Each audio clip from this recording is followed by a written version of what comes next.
extraordinaire, the gemologist.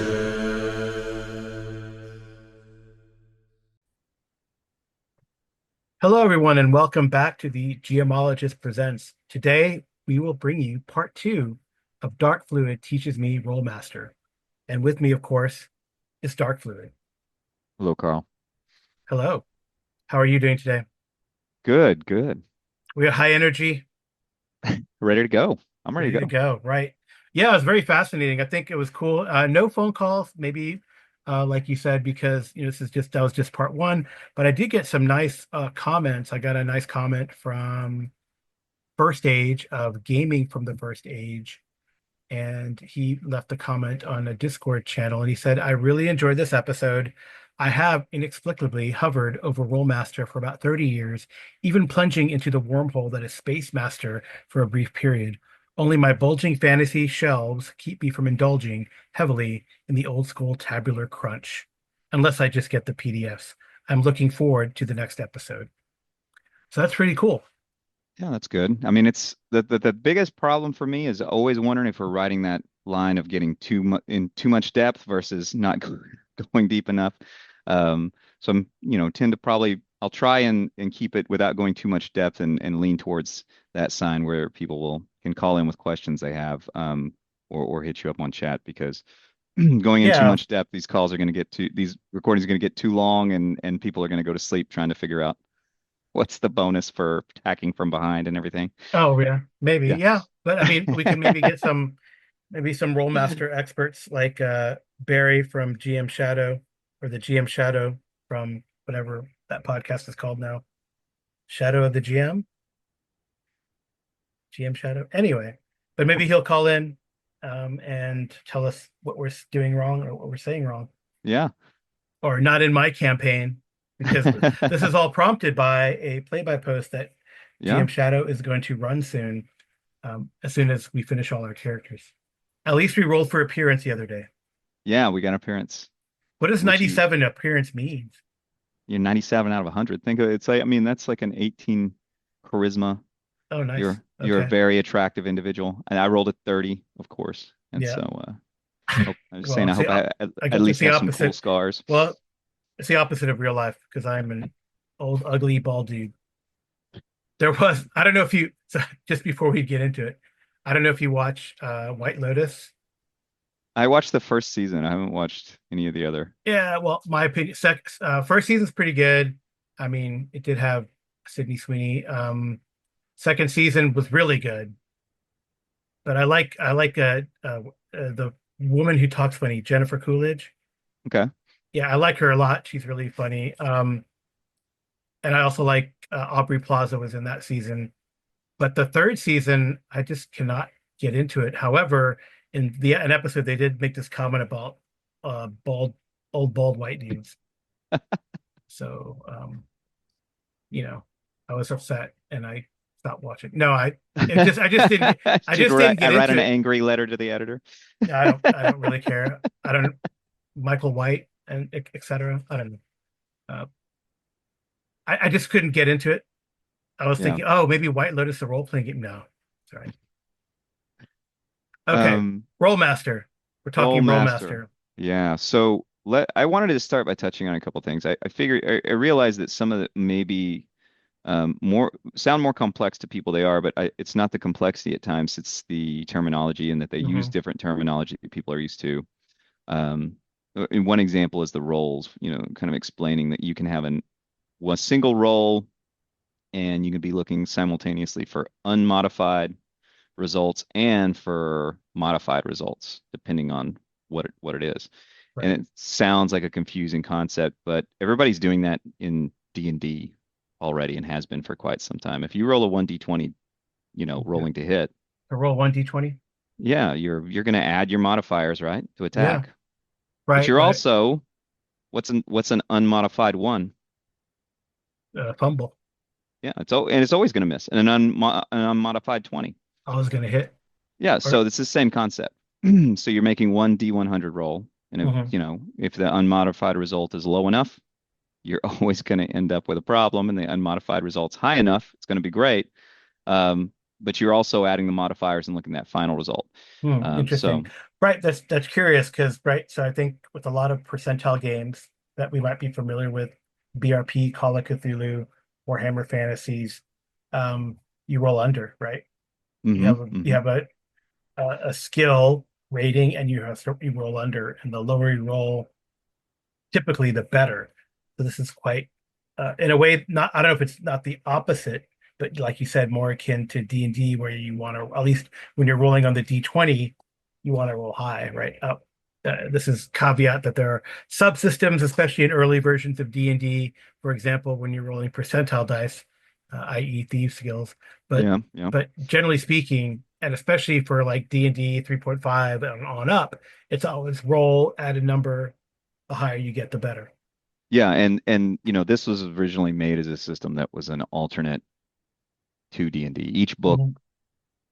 Arms Law, Claw Law, Spell Law, they're all individual books that can be run individually. And so you can take that, say, Arms Law, Claw Law, and just play D&D and just replace the combat system with that. And all of them have conversions inside them for how to convert it to D&D. I noticed that. I noticed that. I even noticed like when I was so not Rollmaster stuff because I don't have a lot, but I have some cool MERP stuff that I found secondhand here and there at a reasonable price. And I was like, oh man, there's like a little box that has all the conversion stuff. So you Yeah, can same convert. Yeah. Same thing in all these books. So you can take this combat system if you like it and run it completely. Or I know people who, in fact, I saw in TRPG, someone's running a game this year. I believe that they're running D&D, but they're using spell law for the Oh, magic very system. cool. Oh yeah, that So well, I don't know if we'll talk about it this time, but I know we're going to get into spell stuff if we continue this series. yeah, and so that's the big reason I think probably runs that way because you're really looking at, in some cases, pretty direct conversion.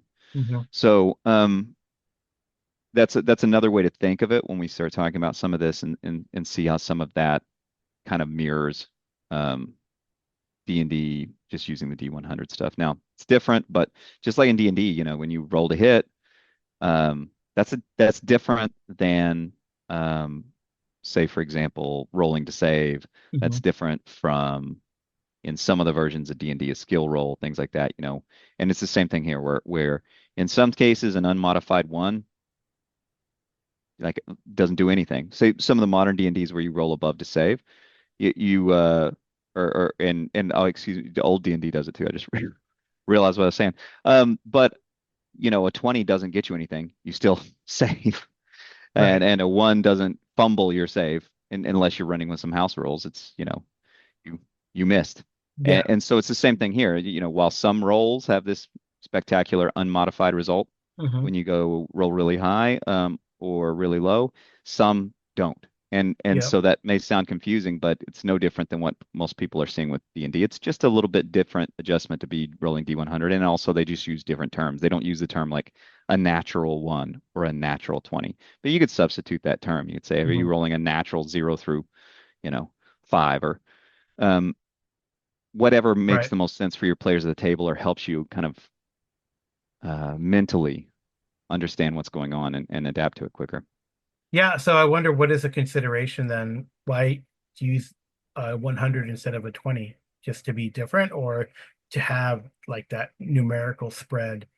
Do you really get, you don't definitely, do you, if you roll a D100 because you're rolling two dice, well, I don't mean you're technically not really rolling two dice. It's not a bell curve or anything. It's still a linear Yeah, I don't know if relationship. I haven't read the history on it in that detail. Maybe they just preferred the granularity of it Hmm. because you can Yeah, be you would more. get more granularity, right? Right. Mhm. Instead And of, it definitely allows you to get a lot more results on some of these tables. But here's the thing, if you look at a lot of the tables, they still step in 5% increments, which matches up with a ah, D20. so you could just roll a d20 and this do this. Yeah, right. Yeah. And this Yeah. number is this number is this. It's Yeah. interesting. So that's I think it was to keep that compatibility with D&D and D and Hmm. and so that it could be converted.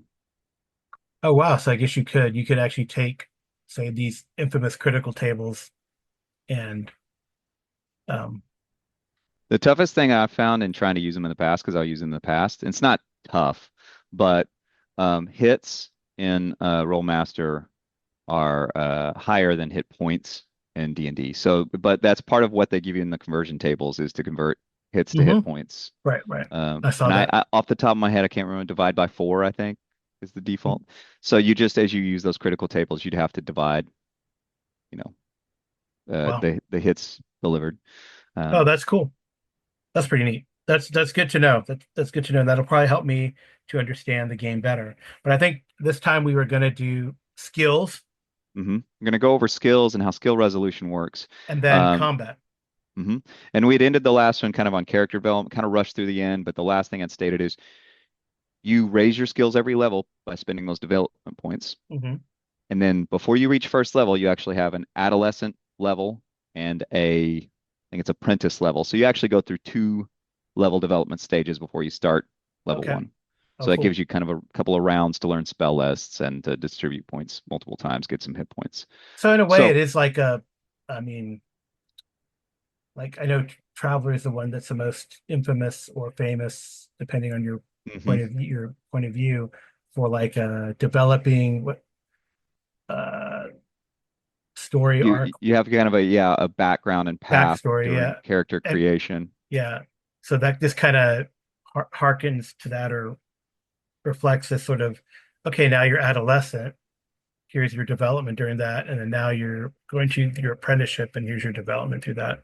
You definitely have more control over that portion, that level Yeah, zero for sure. portion of your character creation. Hmm. Um, Okay. I'm so just trying to, if I throw these out there for listeners, I'm just trying to like to help myself kind of find a reference, right? Since I'm learning the game, find a reference to something I'm familiar with. So, having the story path, that's the term I was looking for. Story path, like in Traveler or whatever, um, this kind of is like, oh, okay, this is similar to that. I mean, obviously not the same, right? You're not going to go through, yeah, you can't just although I'm continue to sure, choose to risk it again and roll again and again like in Traveler. But yeah, yeah. Although, I mean, I guess, right. I don't know. Yeah, I and guess you this, could, you probably could add like an events thing somewhere. You could grab an events thing from, oh yeah, say, like anything, you could add random tables and some of the background options, the optional background options add some mhm, interesting flavor. You know, right, your family or outcasts, things like that. right. Um, the one thing I'll say that is this is definitely a game where you start out low level. Hmm. It's not like a Traveler or a Shadowrun or some of these games where your character comes out and they are really competent. Hmm. Um, or they're not going to get much development or slow development after the initial character Hmm. creation. Yeah. Despite going through all that, you're going to come out low level, fragile. I mean, adolescence, apprenticeship. You don't go through any career stages during that character development. Hmm. If you just listen to the titles, so you do come out, you know, similar to D&D, a first level fragile, not fragile, but non-expert character, and you do Hmm. have to kind of survive the first several levels to start to gain expertise in things. Okay, good to know. So skills. You have your normal, what I would call your normal skills, and your generalized skills are split into two different types.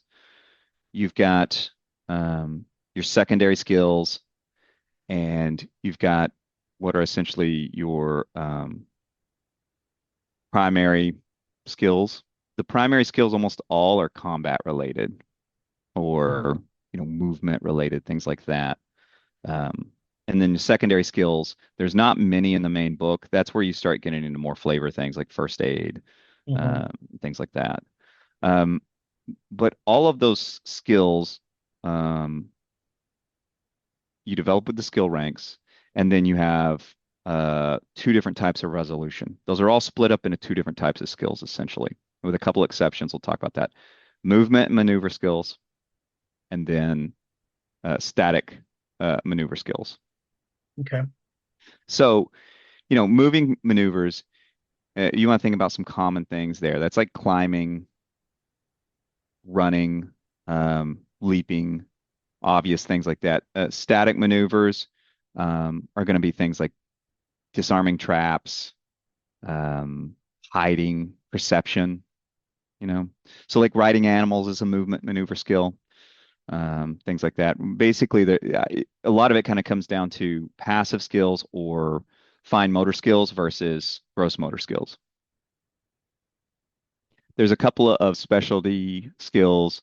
We kind of already talked about that a little bit when we talked about spell development skill, which is basically just learning your spells that you can spend on. The other big one probably is armor skills.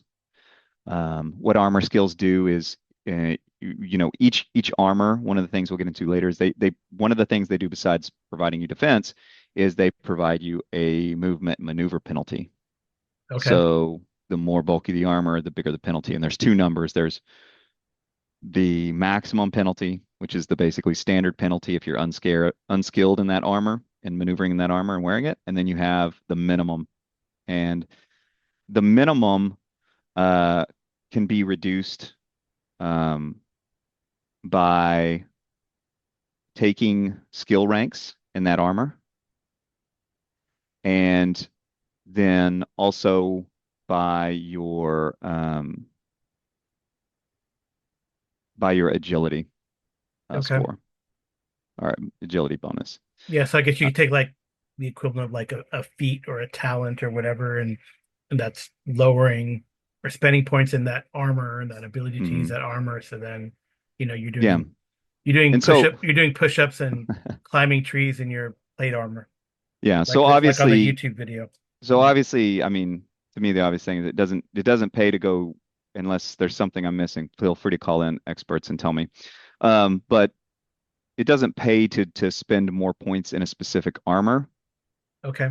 once you hit the minimum penalty. Hmm. Okay. So all the other skills, though, you will essentially use the same type of resolution. You're going to have a stat associated with the skill, right? Okay. Agility for all the movement maneuvers is typically the default, but it can be different for a couple of different skills. And the, all of this is really easy on a good character sheet because you just have your stat written right next to the skill, and you have your columns for your skill rank bonus, your stat bonus, your related stat bonus, for that stat that goes with it, and then any special level or magical items, things like that, bonuses, and then you total it up in the end. So the Nice. basic, yeah, the basic resolution is you state what you're trying to do. The GM will do movement and maneuver skills first. The GM will assign a difficulty to what you're trying to do. There's 9 levels from routine to absurd. Um, you apply you determine if there's any additional modifications, like if you're wounded or things like that. Um, and you roll your D100, right?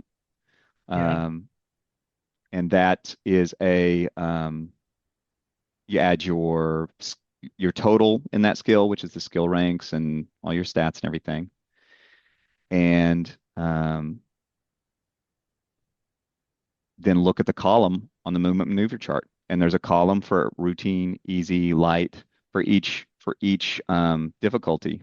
Now here's where it gets interesting because you can get partial success. Okay.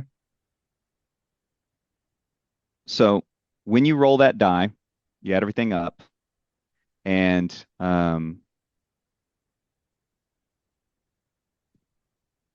say you get on if you go above a certain level, it's different on each complexity. You're going to get 100%, or you're going to 120%, and sometimes it has special comments like, oh, and a plus 20 on any related actions going forward. Hmm. You can also, of course, fumble. This is where the infamous my guy tried to get onto his horse at first level, fell and broke his neck and died thing happens. But that is, Really?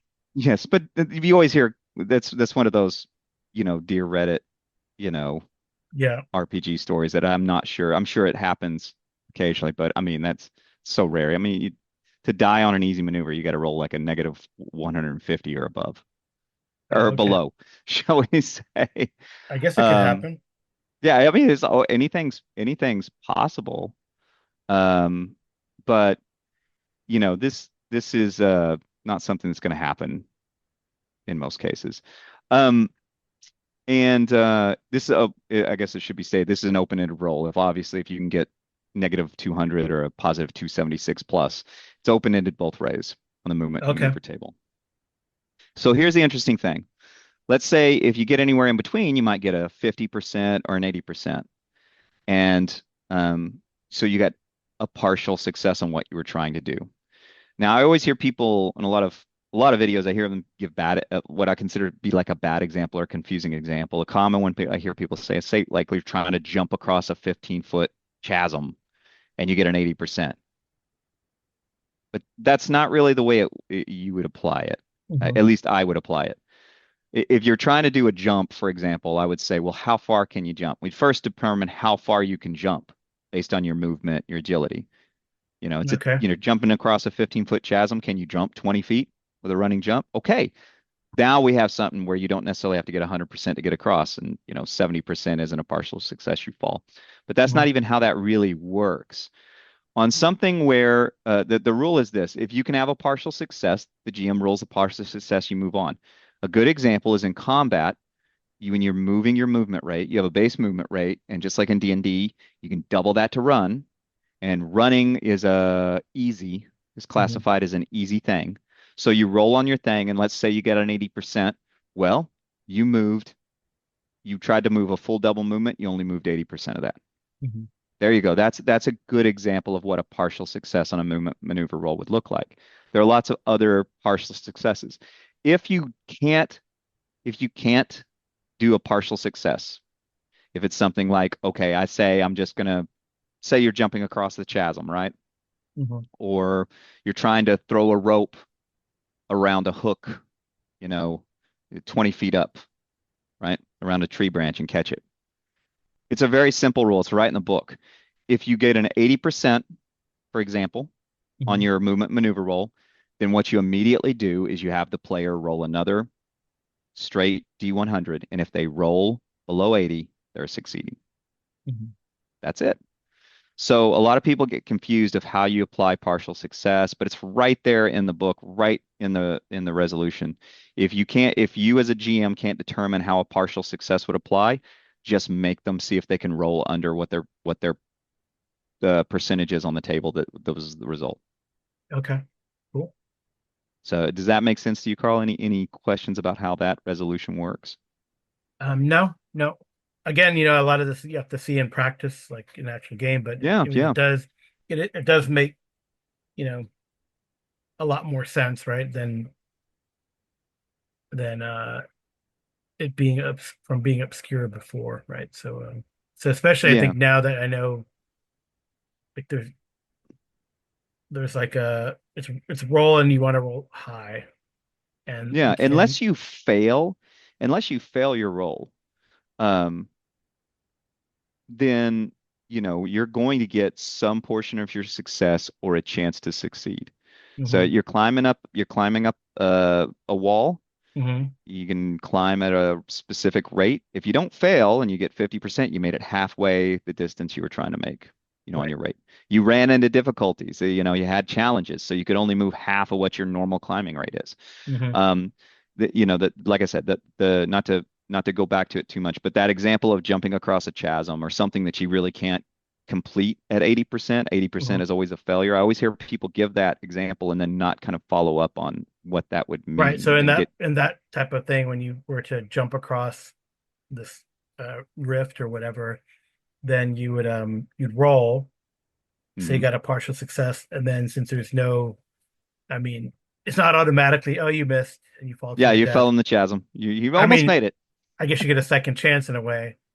Yeah, and you can, To, and then that gives you a chance where you're a GM, that you can role play that. Like you made it 80% across, you made it 80, you made an 80% on your roll. You Mhm. rolled under 80% with your second roll, which means you succeeded. Hey, you caught the edge, the lip with your fingertips, and Right.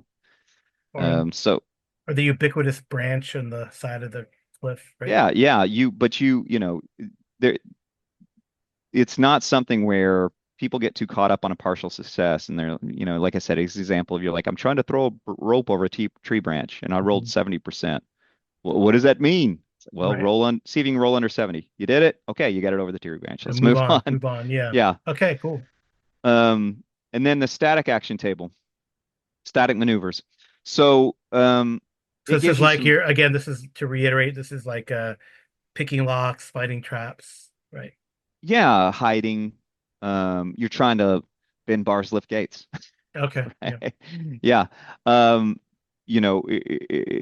it's a question of perception, things that are on a smaller level. You're not running around moving.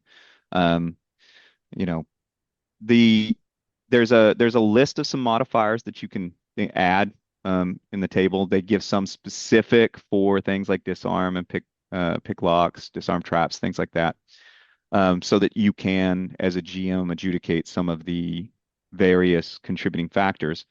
But the main default static maneuver process is pretty straightforward.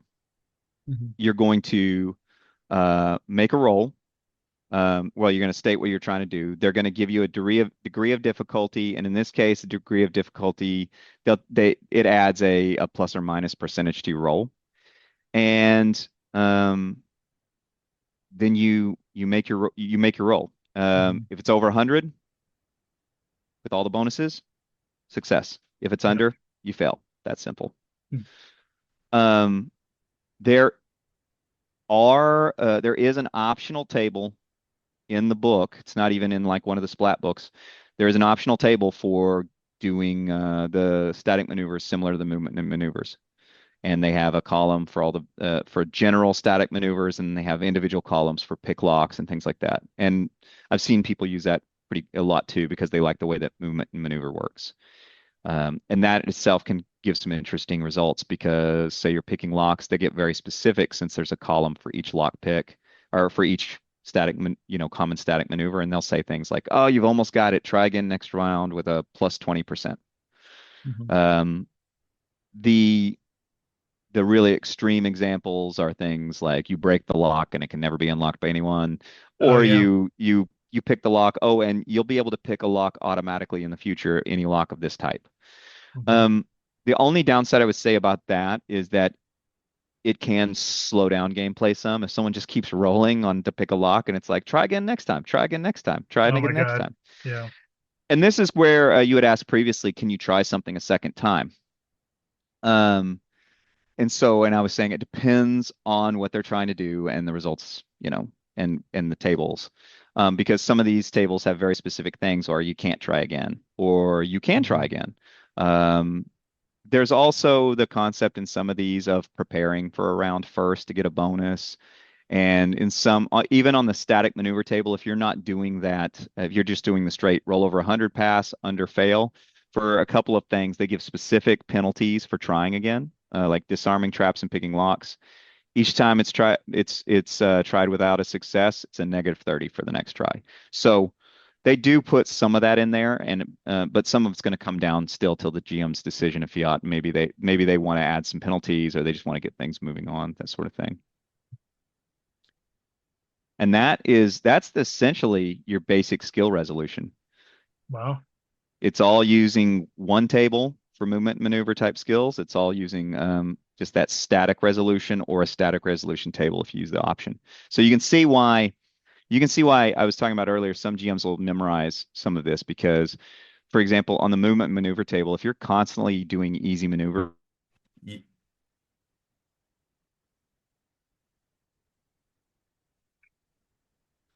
so if you're constantly doing a lot of easy medium maneuvers, Uh-huh. you very quickly know what they got to roll above to get 100%. It's not something you're going to memorize every table, but a lot of GMs will just, roll it. Oh, that's good enough. I know that's, for an easy maneuver, that's going to pass. Let's move on. Yeah. Um, That's cool. Yeah. so I think since that kind of covers that, we can go into just a Combat. couple things on combat. Yeah. And so in doing that, let's talk about the main equipment you're going to learn earn in using combat armor. Yeah, Armor and weapons, I and guess. weapons. Maybe spells. Do spells come into play? But we will, I mean, We can, but we probably let's cover magic as a completely separate yeah. subsystem. We'll cover it in the initiative thing, but magic is kind of its own thing, like in most games. Okay. Um, so armor, there is obviously just a handful of armor skills, Right. and there are 20 types of armor. So Wow. That's those are split into categories. hmm There are four armor skills, and there are five categories that those 20 types of armor are split into. okay. They give descriptions of them, but they list them as armor type 1 through 20. If it helps you, you can think of that as the way like D&D will just list armor class Right. and not, especially old school D&D, they don't actually list it per the type of armor. A lot of times things refer to the armor class rather than the actual name like chainmail.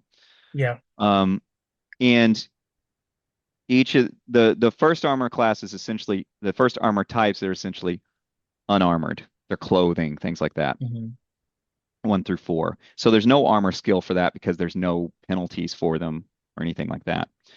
But the other four um, are split into soft leather, rigid leather, chain, and plate. And there's 4 levels of those. Yeah. And they give descriptions on these. Those each have separate maneuver modifier penalties. They also can lower your quickness penalty. Quickness, just like in D&D, like dexterity can add to your armor class. Quickness can add to your defensive bonus, which is the big thing that you're looking at in Rolemaster is defensive bonus Yeah. is going to be what you use to reduce your enemy's ability to hit you. Okay. So, And all right. So it's not a static thing necessarily, or is it yeah, I kind of think a I'll probably combination of both? so I'll focus on defensive bonus and offensive bonus first. Okay. Defensive bonus is I wouldn't call it your AC, and you'll understand what I mean by that, but it's what you use to reduce your opponent's rolls when they're trying to attack you. Okay. You get that from your quickness modifier, hmm and if you're not wearing any armor, your defensive bonus is your quickness modifier.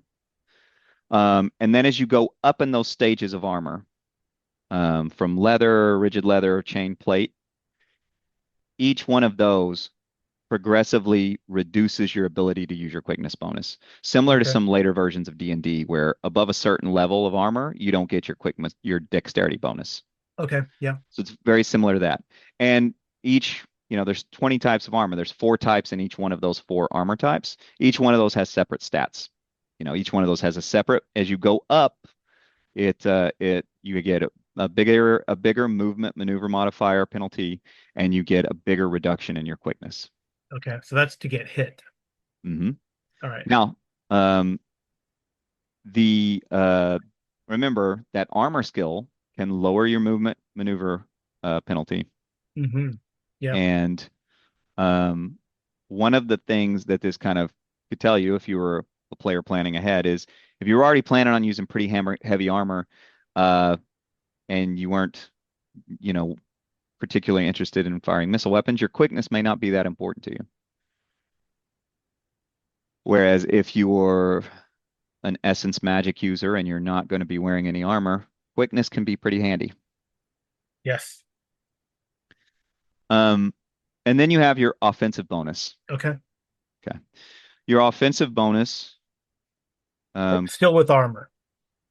no, No, we're gonna now we're on move. weapons. Okay. Yeah, we're Back gonna and move forth. on to Okay. weapons. Okay. Yeah, I'm not. Yeah. Um, So in my mind, I have a prediction of like how, right? So sure, armor that's not as heavy or bulky is going to make you quicker, mhm. right? At its base level, obviously, like you said, you can improve your armor skill to produce that.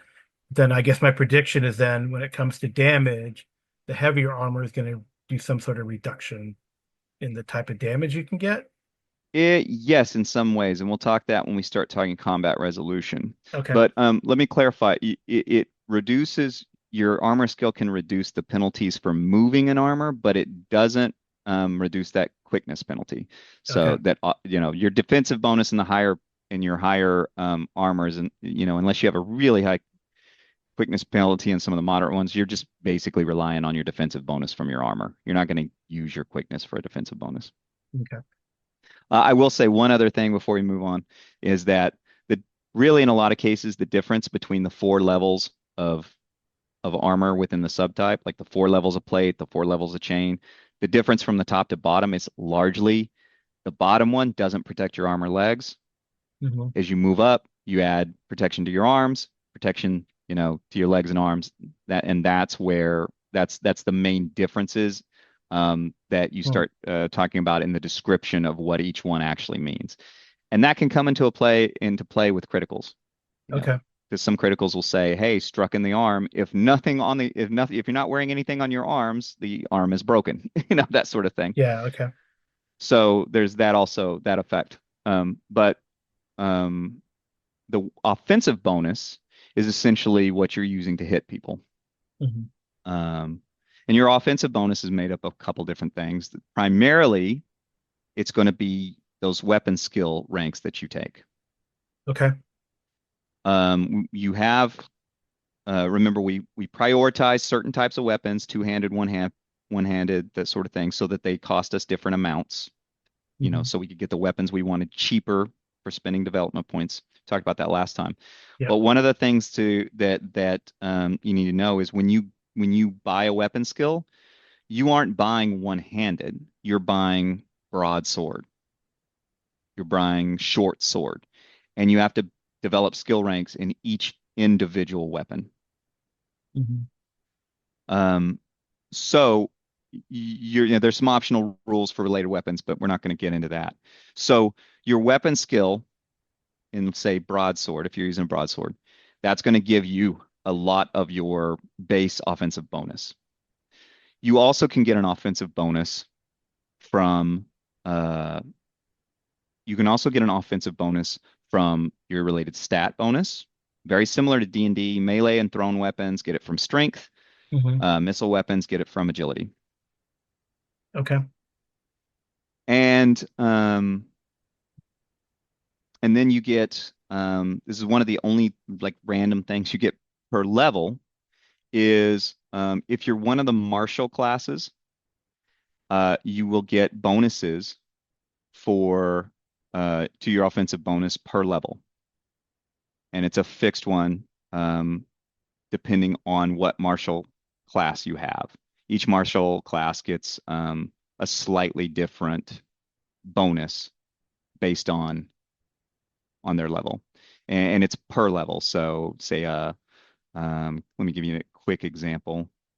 So it's kind of like a BAB, like increasing your BAB, your base Yeah, attack it's bonus. yeah, your base attack bonus or older school, your Thaco Daco, yeah. would increase. Yep, exactly.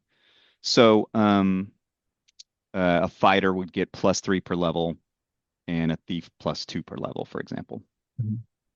And like I said, it sounds like a lot of bonuses, but when you go across your weapon skill line on your character sheet, you're going to have your bonus from your rank, your bonus from your stat, your bonus from your level, and any miscellaneous like a magical weapon or something, and you got a total at the end. So really, you're like, what is my offensive bonus this round? I'm using a broadsword. It's written right there on your sheet, so it's not something you have to add that Every up. time. Yeah, Although I'm sure they're like, modifiers, yeah, just like D and circumstance, D. yeah, circumstance related bonuses, right? I'm sure there are. Correct, correct. And so, uh, there's one other thing we'll talk about here before we start talking about how combat actually resolves, and that is the concept of parrying. So parrying is a very important concept in Rolemaster. If you're coming from a different game and you don't think to parry, the assumption of the game is that you will be using parry to try and survive. So you can parry with either shield or a melee weapon. Okay. They also talk about parrying, dodging, unarmored or without a weapon. That's kind of its own special thing that you can do. It's not as effective. I won't get into that. Um, if you take a shield, you get a bonus. you get a defensive bonus. It's pretty high, and then you can use that to parry against one of your attacks. If you don't have a shield, you can use your weapon to parry. Okay. Mhm. And you can take a portion of your offensive bonus. You at the beginning of every melee, you announce how much of your offensive bonus you would like to use for parrying, and it's fixed for the rest of the melee. Um, Okay. so let's say you have an offensive bonus of 50 and you're going to use 20 of it to parry. Now you have 30 offensive bonus left over to attack that round. Oh, that's kind of cool. All right, so you Mhm. kind of got to Make a uh tactical decision. make a tactical decision. Yeah, make a meaningful decision. Yeah, that's cool. And you can there's a couple of rules on parrying. You have to know you're being attacked. You can't be blind, taken, unawares. You have to uh you have to parry only one of your foes who is actually being attacked. So that's one of the things you have to essentially um attack the same guy that you're going to parry. So you'll typically attack the guy that is a lot of danger, that's putting the most danger on you, Yeah, right? yeah. Um, there is one exception to that in that if you have a shield, um, you can parry um, anyone who is in the proper position with your shield, and then you can also then use your offensive bonus to parry the person you attack. So shield also kind of gives you a second parry if you like. Oh, that's cool. Yeah. Um, and there's different rules for pairing with different types of weapons. I don't want to go into that too much, but essentially, things like spears, two-handed weapons are harder to parry with. So you only get 50%. You can only max 50% on that. And there's a special rule where if you go, kind of like in some versions of D&D, if you go all defense, you get a +4 to your AC. Uh, if you go all parry, with you spend all your offensive bonus on Oh wow, parry, so like a full defensive. yeah, then you get a little bit, you get a little bonus depending on the weapon type. You might get they call it basically it's like a shield bonus, but your say your sword basically gives you an additional +5 defensive bonus. So say you put all 50 of your offensive bonus in parrying.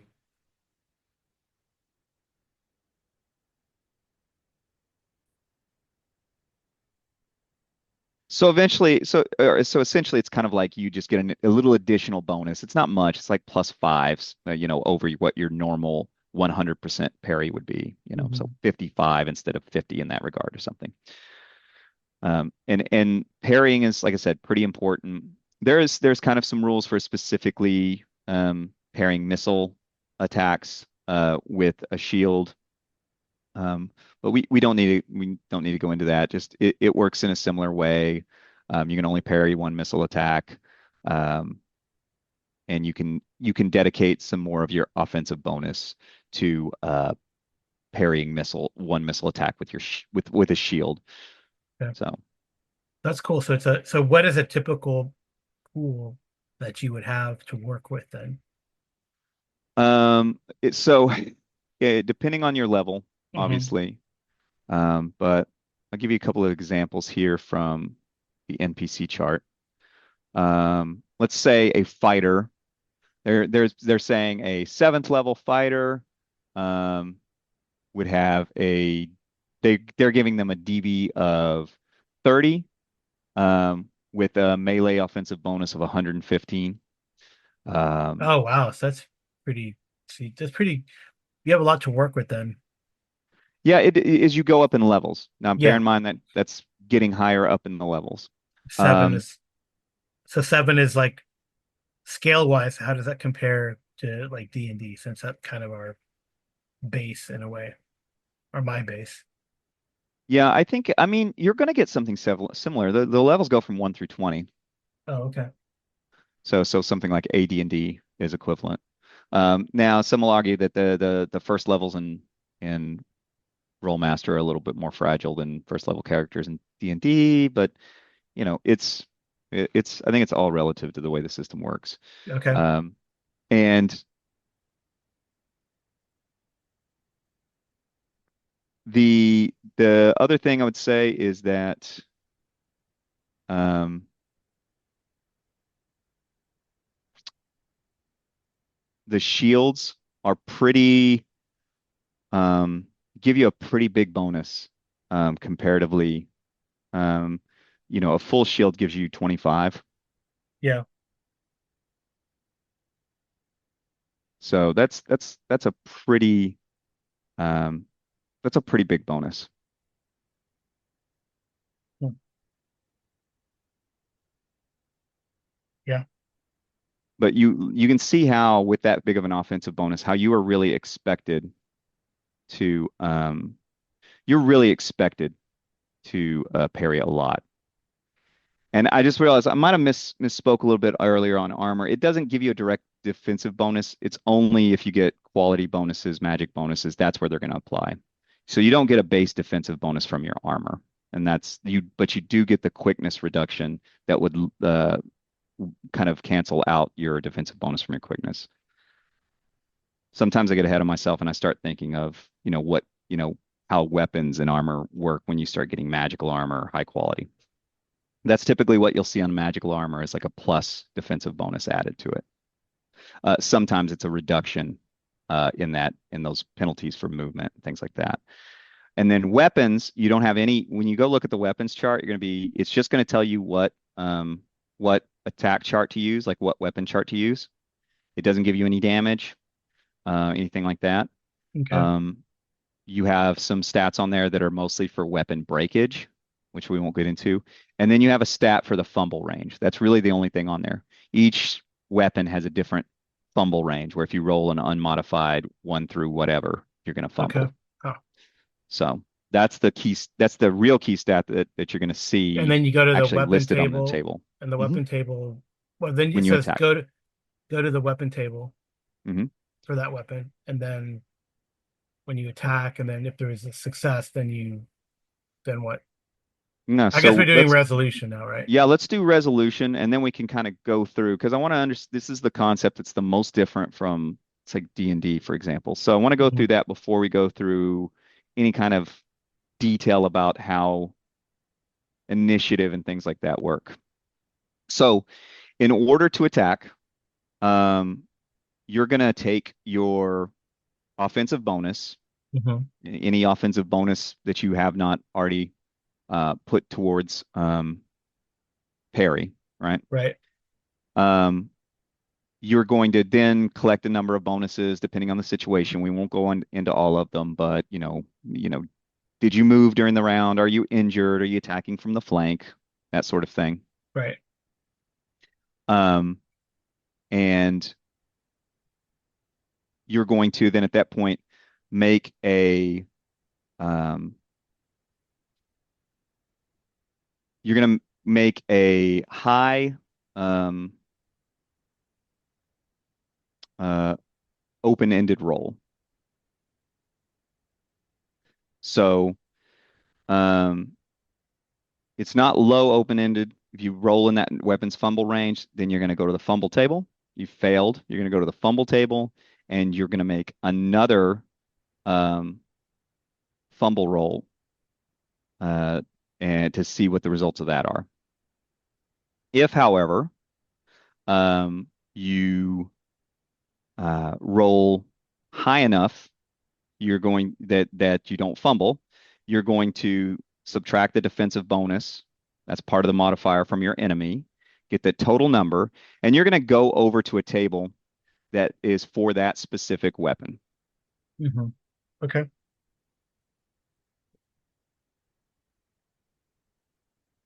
And I'll give an example.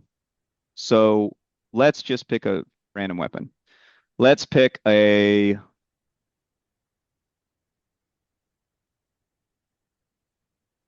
two-handed sword. So what these tables look like is down the left column, you've got the total modified result of your die roll.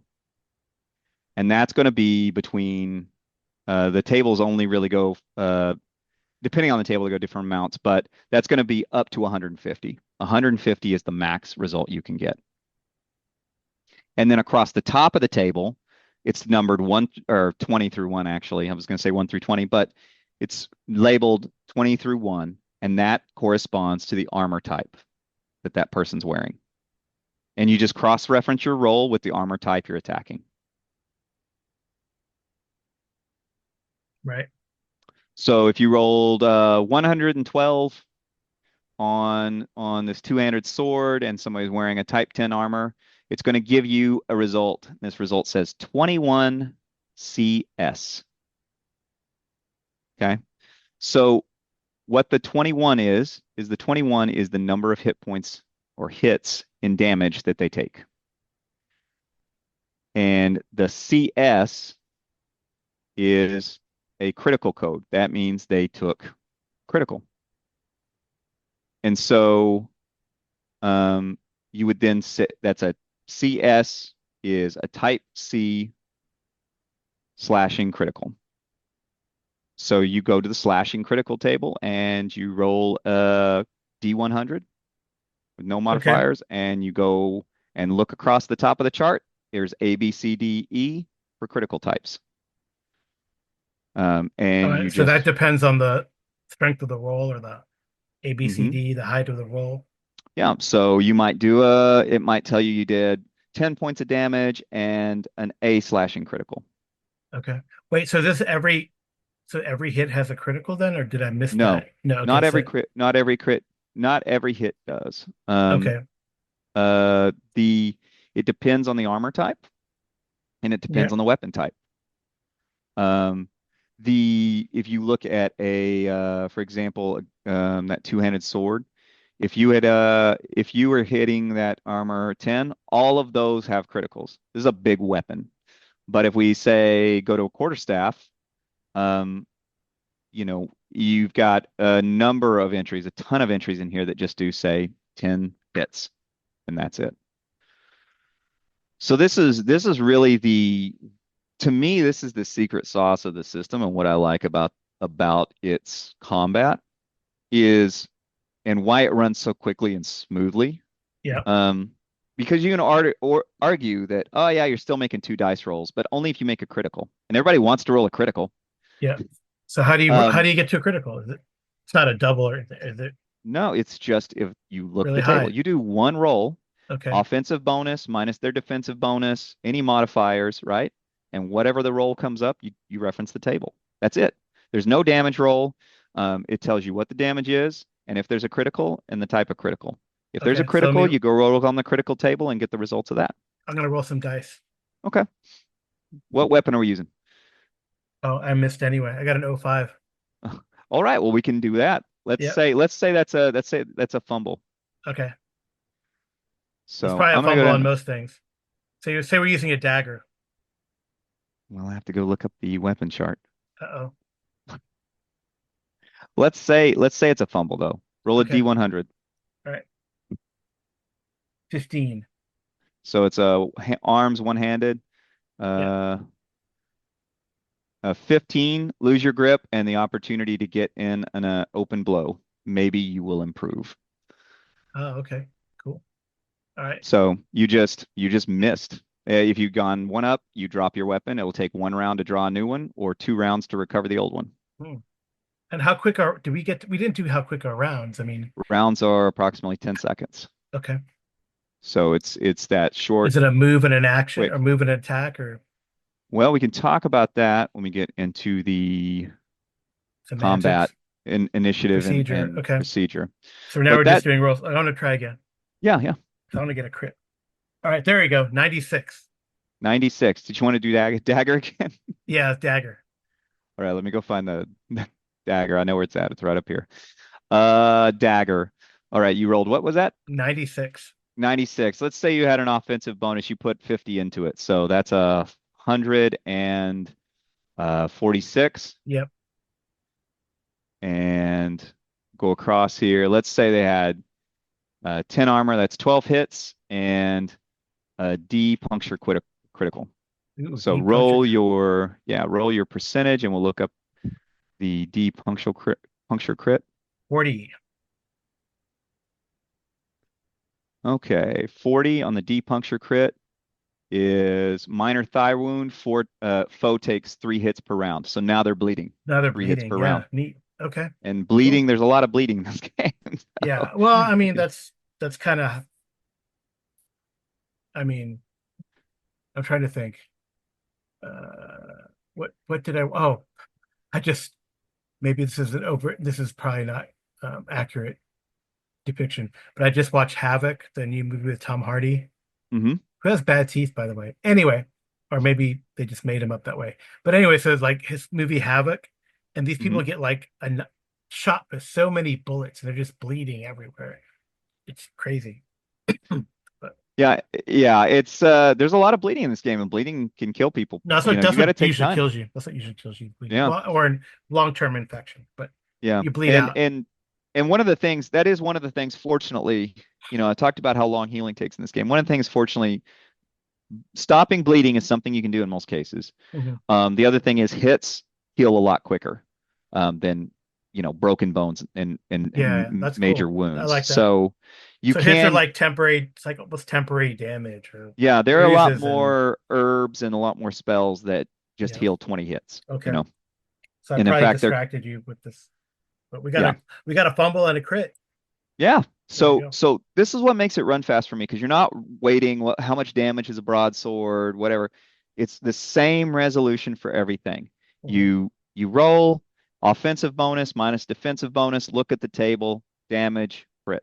The type of weapon doesn't matter. Well, it does matter because And this there's is this is the great thing about it. This is where the armor matters because you're going in a different column for each armor type. mhm.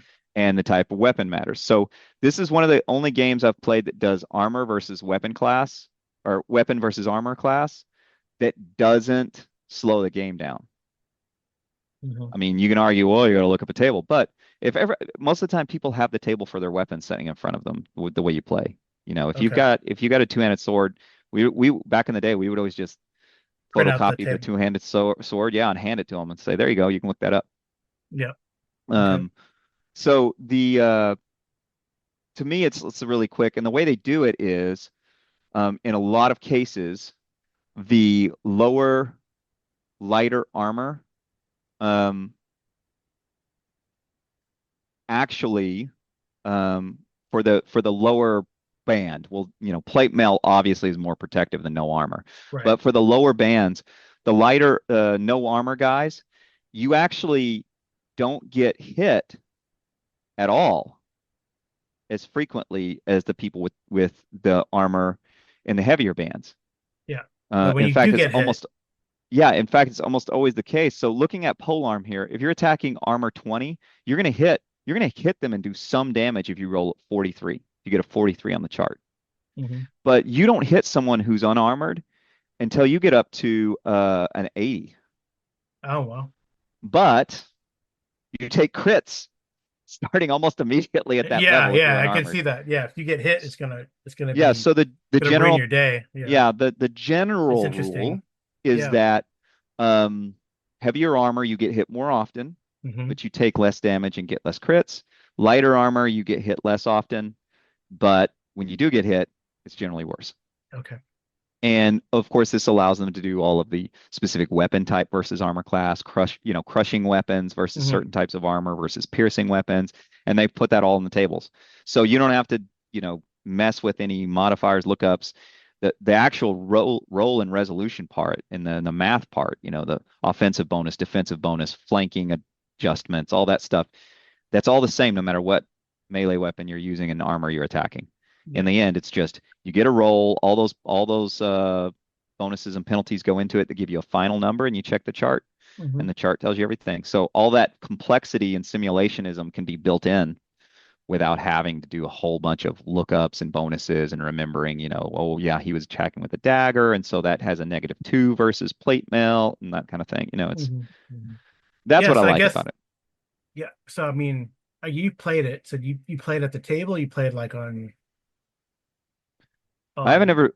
I haven't played it with a VTT. I haven't. Yeah, okay, I've only played at the table. okay. Yeah, I wonder if you would have to have all that. Well, you have to have that available as a handout, I guess. I mean, like, Yeah, how would you use it in a convention game? Well, since you have, if you have pre-gens, then you'd have all their. yeah, you have everything ready. The other thing is I've seen DMs that do it themselves. Mhm, Previous DM I knew did it himself. He just tabbed the pages, the tables.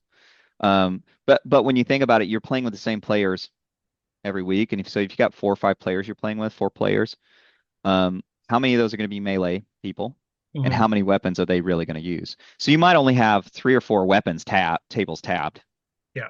period, and so they just like roll it and they'd look it up for you. They didn't even have to hand it out. VTTs make it even easier if somebody, I know some people have done some Rollmaster VTTs where it just, you click the button and boom, there's your result, right? Right. Wow, Um, that's crazy. Yeah.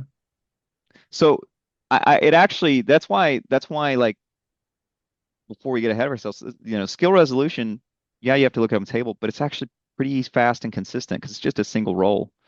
Um, and it's really quick to go to the table and see what the resolution is, or if it's a static maneuver to know what it is. Attacks are the same way.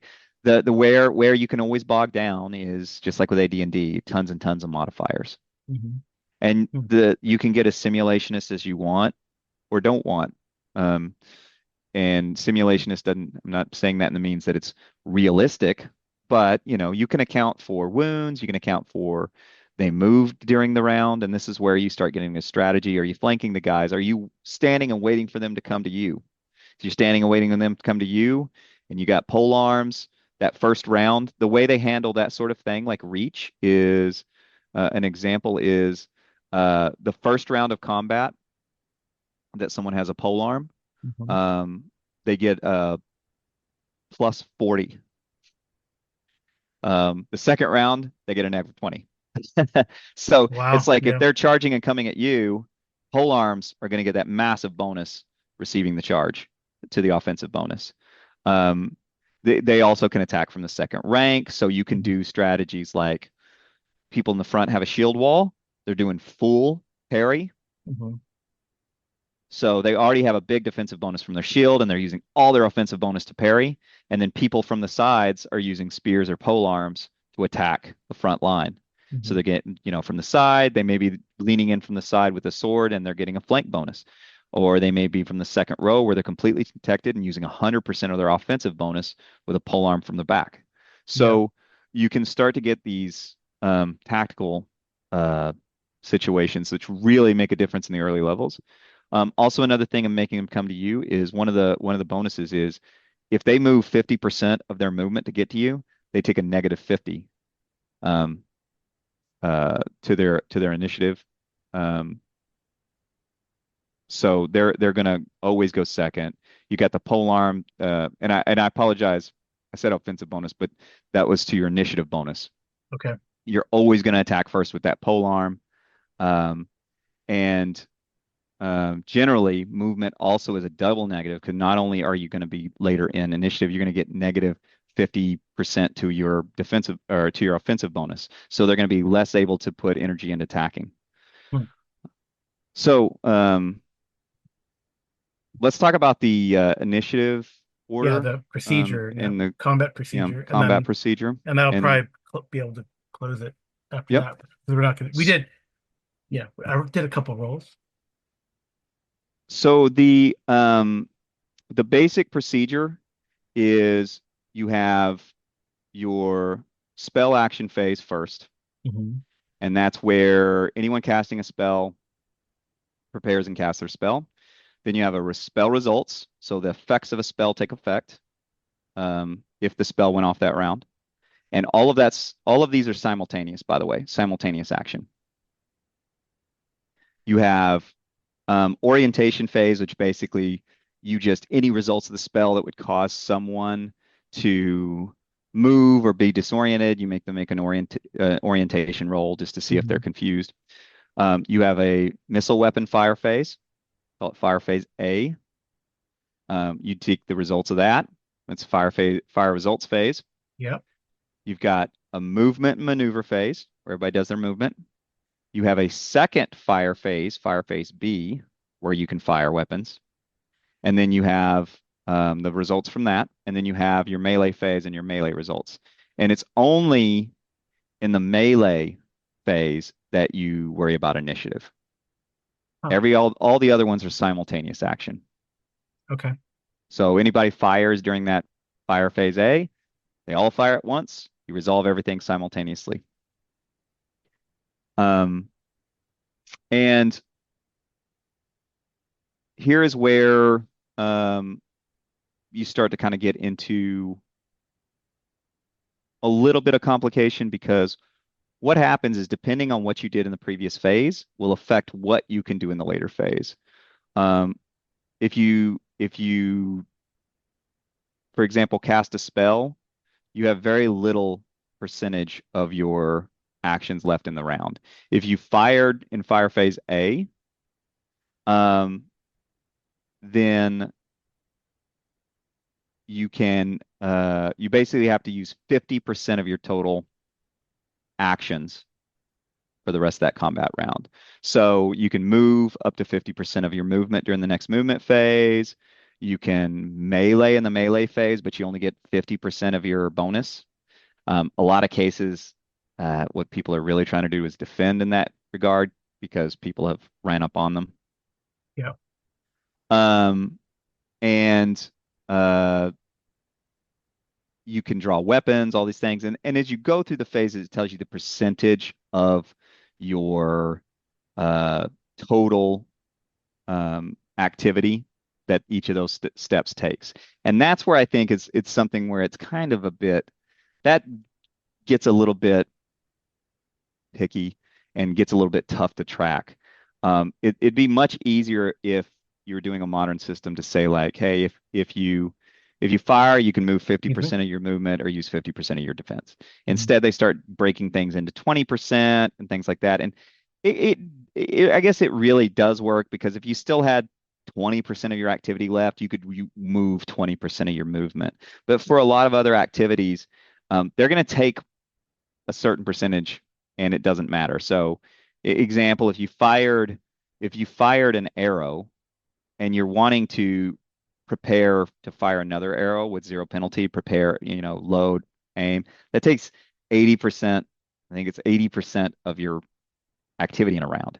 So even if you can't really start that in the next phase and then how much do you have left? You're not going to do anything until next round other than maybe move or use some of your defensive bonus.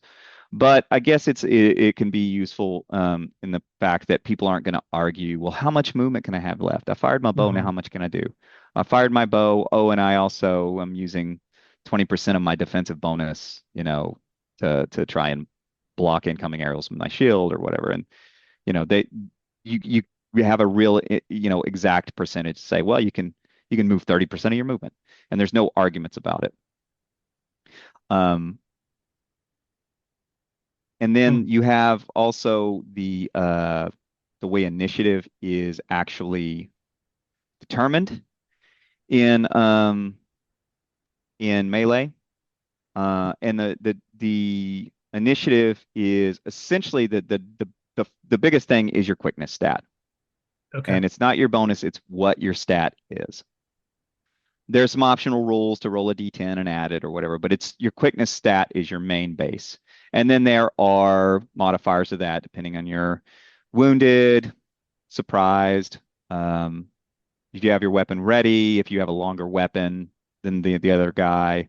I talked about the pole arm one's a big one. First round of combat plus Hmm. 40 Yeah. for the pole arm. And then you subtract your movement, if you move 50%, negative 50.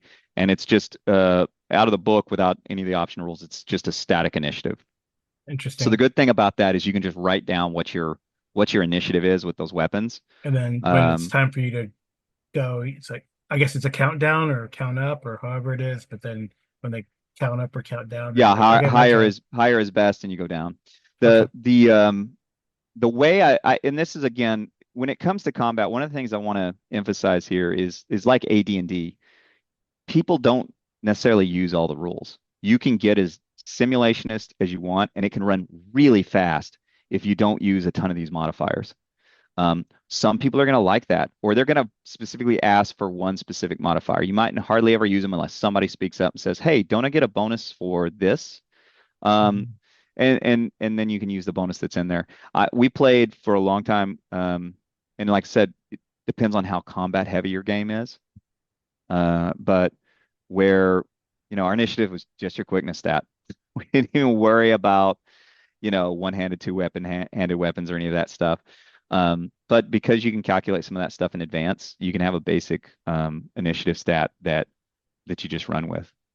This is also where that movement and maneuver can come in. I'll say that as a last point in that you're Mhm. going to be moving in armor, you're running around the battlefield, and whether you're disengaging from combat, you're trying to cross across a field. If you're going up a hill, this is where tactics can like I said, the game can be really tactical. If you have the high ground, then someone's going to have to make a moderate or difficult movement and maneuver roll just to get to you. Well, how many rounds does it take them to get to you? Because their movement and maneuver table roll, may come up, they only got 50% of the way. And so they're getting peppered with arrows. Um, and, it may be a case of they fail the roll because, if it's a difficult roll, if it's on that hard column in the table, they might, fall down. There's Yeah, all kind, and then they're, being attacked from the prone position. There's all kinds of things that can go into place, and that's where the movement and armor and all those things can get really interesting. that's So. cool. Yeah, I mean, yeah, it does sound. I mean, this is definitely getting me more excited to play. So, if my character is going to have a 99 quickness, is that good? Yeah, that'll be fast. But Well, I is he a mean, spellcaster? yeah, Okay, we'll yeah, talk about that when we get in Magic because um, depending on how you do things, I mean, it's yeah, 99's obviously very, very good. Um, yeah. I have some high rolls. I got some pretty good rolls. So, what's but SD? Speed? self-discipline. Oh, okay, lack of self-discipline though. But a Mhm. high, he's got a high up, right? Because the first number is like what I my score is, and then the second number is what I can get it to, right? Yeah, your potential. Okay, So yeah. yeah, So every I'm already level he maxed can. out at quickness. Yeah, oh yeah, 99. Yeah, every level his self-discipline could potentially go up. Mhm. But yeah, it's so, it's I know it's not the easiest thing in the world to explain how these things work, with just audio, but the big thing is I will say it's just realizing that the combat can flow really quickly if you don't use too many modifiers. It's just an offensive bonus, a defensive bonus, which is what you subtract from the roll. Mhm. You roll, add those together, and look at the table. And Yeah. it's you get all these things built in, and just that one roll and look up is weapon versus armor class type, accounting Mhm. for how bulky the armor is and how slow it makes you, and you get these Right. critical hits that are a lot of fun. So in that regard, I think that's why I think that it's a system that heavy on character creation, but when you run the game, it's actually really easy and flows quickly because those skill and combat roles are really straightforward and they're resolved really quickly. Well, so I guess next time we can talk about magic and Right.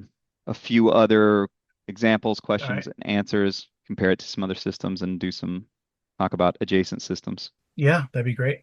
So I guess there will be a part three, everyone. So thank you so much, Darkfluid, for coming on and continuing to teach me Rolemaster. It's making more sense. There has Yeah. been progress in my brain uh, on how to run this or play this. Actually, running, I don't know, but maybe you could run. Okay. How, but I mean, how? Okay, how hard would it be to play like a pickup? I think Say obviously at a an character. say at an upcoming convention. We'll see. I think that character creation is the biggest. Yeah. What would you get the? I mean, I guess you would do like, hey, make the character. I mean, that's probably what I'm gonna do. I'll make a few pre-gens for like a pickup game, but then people that I know might want to play go, hey, make a character of X level. And Yeah, I mean it's it wouldn't be I don't think it wouldn't be that difficult to get into because um you can use a lot of they have like I said they have a chart for NPC stats that you can just roll off of. They've got Mhm. it's just like with anything they have monsters pre-statted out and things like that. Cool. So I don't think it'd be that hard. The other thing is that next time we could also with your character, if they're a little closer, we could go over some questions with your character and some examples of things like that that Yeah, come yeah, that'd up. be good. That'd be So, cool. time permitting. Time permitting. Great. Well, thank you again. Thank you so much, Darkblue, for coming on and continuing to teach me Rolemaster. Yeah, yeah. Well, And hopefully I hey, didn't people, confuse anyone too much. no, but if you guys have questions or comments, please send, drop me a line. You could do it at various locations. I didn't have an outro last time, so I might as well do the outro now. And then you can give me your info if they want to contact you directly, Dark Fluid. So for me, it's geomologist@gmail.com, or you can drop me a line on the Discord. I got one general handle, that's my name, but I have a few other aliases. And I think on some I actually changed it to geomologist. You can drop me a line on the Discord, or send me an email, like I said, or we also have a SpeakPipe account linked to this where you can leave about a 90-second message. So yeah, that's where you could give us some feedback. That'd be great to see how this goes. So so Darkblue can get his Rolemaster teacher certification. Yeah, All right. sort of. Yeah, And and they can if they reach me want to at contact you directly, go ahead. yeah, darkfluid@substack.com. Oh, cool. Or I'm darkfluid on the Audio Dungeon Discord. So Yeah, very cool. All right. Thank you so much. Good yeah. night and good rolling, everyone.